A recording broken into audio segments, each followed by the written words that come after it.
Because there were a lot of people doing Bond-like things during the Second World War. Ian Fleming came across dozens of real-life action heroes or amazing spies throughout the war, and any one of them could have been plucked from the pages of James Bond. Michael Mason, a tough ex-boxing champion who worked for Fleming behind enemy lines. Or the Yugoslav double agent Duško Popov, who dated one of France's most glamorous movie stars, Simone Simon. But of all the characters in Fleming's Commando Unit 30AU, one agent stands out: Patrick Deal-Job. This newly discovered home movie footage gives a rare glimpse of this amazing individual. A keen skier and superb marksman, Patrick Deal-Job had already seen service as a seaman, commando, submariner, and spy.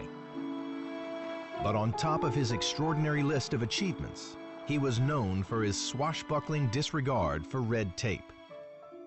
In May 1940, he single-handedly organized a flotilla of fishing boats to evacuate the Norwegian town of Narvik. Deal-Job was defying the British Navy, who had ordered him not to concern himself with the civilian population. My father knew that the Germans were going to bomb the place within 2 or 3 days. And the Navy had signaled and said, look, do not evacuate the Norwegians. And he thought that this was absolutely wrong. And he went to the mayor of Narvik and said, look, I have got boats. And he evacuated all the women and children, probably about 4,000 or 5,000 people. And he's now a hero in Narvik because actually they realized that without that, an enormous number of people would have been killed because the Germans came back and bombed it 2 days later. The reason that he wasn't court-martialed, which he was going to be, was that the Norwegian king immediately gave him a decoration. And so, obviously, you couldn't court-martial somebody who's just been decorated by the Norwegian king. When Ian Fleming met Deal-Job in 1944, he was so impressed that he made him commander of one of 30AU's top teams. His most stunning exploit came in April 1945, when he and 3 of his men discovered 16 high-speed submarines at one of Germany's largest shipyards. Deal-Job's unit took several prisoners, rescued vital documents, and stopped the British Army from shelling the shipyard and destroying everything inside it. But was Patrick Deal-Job an inspiration for Fleming's James Bond? His war records have been protected by the Official Secrets Act for over 50 years. But today, his son Ian is opening them for the very first time. This is a confidential report on 30th Advanced Unit, 30AU. An unusual officer who possesses no fear of danger, keeps himself as an exceptionally high state of physical fitness, he can withstand an unusual amount of hardship and exposure, excels at fieldwork where individual effort, bravery and self-reliance are required. Intensely individual officer whose temperament makes him appear erratic in behavior when he's expected to work with others. It's very interesting because my father has always been a rather unusual man. It confirms what I've always known. To people that he likes and appreciates, he's a very, very good, hard-working man. To people that he doesn't like, he's quite rude to them. Deal-Job's heroic exploits and defiance of authority make him closer than any other candidate to being the basis for the action hero side of James Bond. But he always denied that he was the model for 007. My father always said, well, it can't be me because I only married one girl, but other people have said that he was the inspiration of Bond, and people told him at the time that you are the inspiration for Bond. And I can understand why people think that, but I'm not sure that he is totally the origin of James Bond. He's certainly part of it. With men like Patrick Deal-Job in his unit, Ian Fleming had no shortage of models for his secret agent hero, even if he never went on the missions himself. One could read Bond as blueprints, in a way, of what Fleming himself would love to have done. He knew all about it, he knew how it was done, but having never really been the man who did it himself, I think there's an element of wish fulfillment in Bond. Fleming may have been inspired by other people's actions, but as he wrote his novels, much of James Bond was shaped by his own personality. James Bond is so much a part of Ian Fleming that you cannot distinguish between the two. He may have done many things that Ian Fleming never did, but only dreamt about. But Ian Fleming lived with this character, his alter ego, for 10 years or more, writing 2,000 words in 3 hours every day for 6 weeks. You could not do that unless you absolutely understood that character, and that character was part of you. Everything about him is Ian. The strange thing about it, when I go and see the films, I'm still struck by how like Ian they really are. Ian is at the centre of them all. You know, he's an elegant man. He's not a lout. He's brave. It really is Ian right through. 6 actors have played James Bond in the official movies. As the first cinematic 007, Sean Connery's rugged scoundrel is probably the closest match to the Bond in the books. Roger Moore was lighthearted and debonair. But Bond's sensitive side can be seen most clearly in the latest incarnation, Daniel Craig.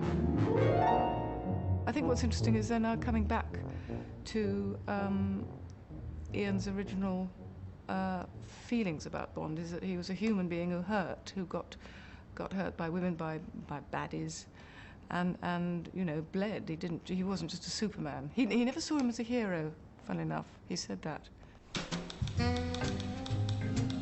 Ian Fleming always intended Bond to be a flawed individual. Just like his author, Bond could be cruel and spiteful, particularly in the way that he treated and regarded women. Bond does reflect part of the darker side of Fleming's character. Certainly his attitude to women is perhaps representative of Fleming's own often rather cruel approach to women. Bond is not a character who loves easily. Like Bond, Fleming had spent years leading a playboy lifestyle. His favorite seduction technique was to ply women with champagne and sausages before luring them into bed. Many of Fleming's lovers would reappear in his fiction, transformed into the glamorous Bond girls. They are the books of an old rake. I mean, the titles are outrageous. Heroines, are they? Think of Pussy Galore. That's sheer obscenity. You should be ashamed of yourself. But Fleming had one wartime love affair that would change his outlook on women forever. He had a girlfriend during the war called Muriel Wright, who was terribly beautiful. She was a model. She was very vivacious. She was great fun. She was, importantly for Fleming, very undemanding of him, very pliant. And she was also a tragic figure because she was killed in the middle of the war during the Blitz. And Fleming was distraught as a result of this. And I think it affected him very deeply in quite profound psychological ways. After the heartbreak of Muriel Wright's death, Ian Fleming decided to settle down. He returned to journalism after the war, but spent every winter in Jamaica trying to write his first Bond novel. In 1952, he became engaged to his long-term mistress, Anne. Fleming had mixed feelings about entering into marriage, but the change to his bachelor lifestyle finally seemed to jolt him into writing Casino Royale.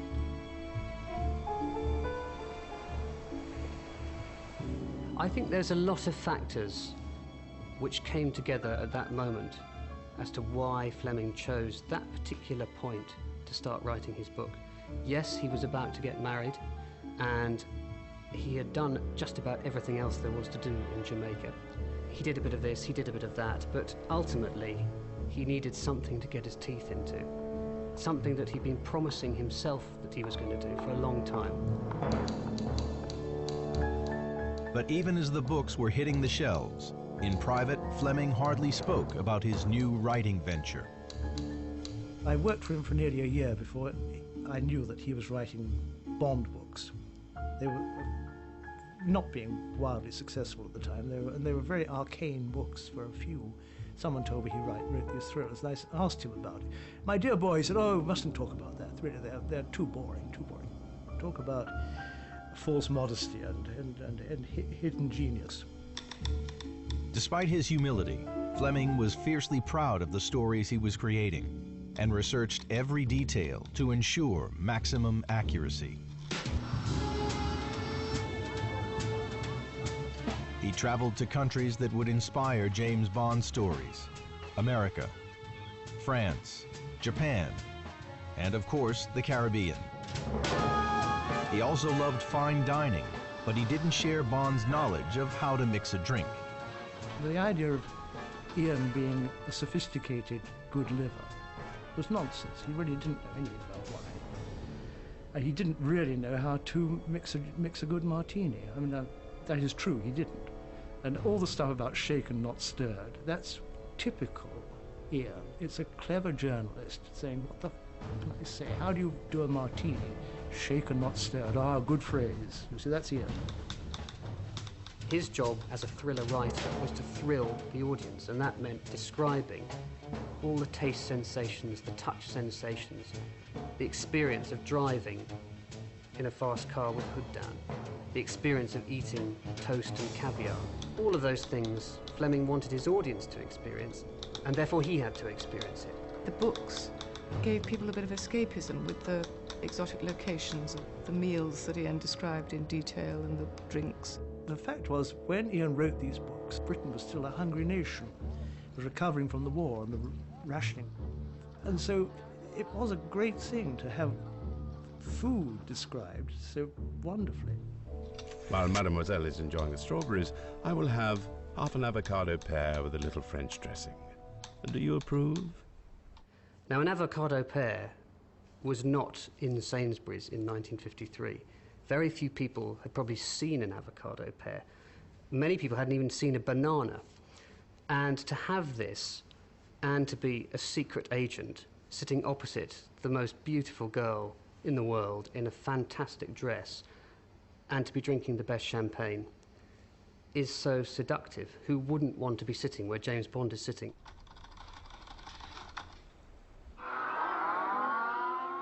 But Fleming wasn't just researching fine food for his novels. He also kept a keen eye on what was happening in the Cold War. I think there's no doubt that certainly the contemporary readers of Fleming felt that what they were getting was a version of reality. So he was absolutely determined to make them as believable as they could be. And to that end, he specifically cited various news events as evidence that what he was describing, while it was a sort of fantasy, was not outlandish, was not impossible. And among those events, there are several that stand out. The Buster Crabbe case. Buster Crabbe was a diver working for the British Secret Service. In April 1956, he was sent to inspect the newfangled propeller of a ship carrying the Russian president on a visit to Britain. Crabbe then mysteriously disappeared in one of the strangest incidents of the Cold War. Buster Crabbe is one of these characters who conspiracy theorists love to talk about.